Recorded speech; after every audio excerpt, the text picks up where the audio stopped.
Hello! Gagawa tayo ng atsara. Ito yung mga ingredients natin. Carrots, sibuyas, luya at bell pepper. Meron tayong ditong pasas. Papaya natin nakudkod na at napigaan na rin sa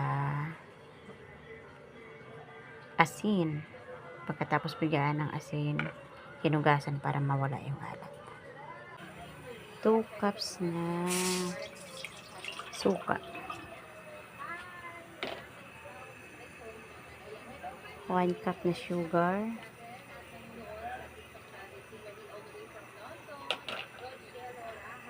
Antayin natin kumulo na siya.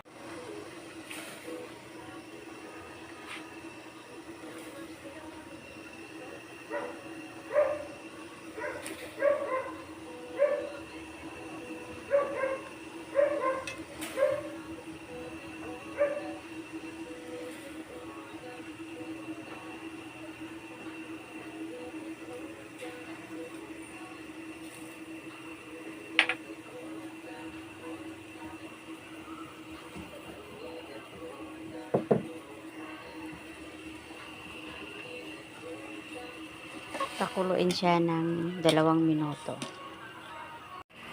Ayan na siya, kumukulo na. Ngayon, ililipat na natin siya dito.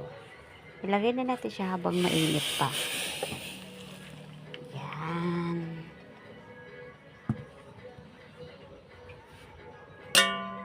Okay.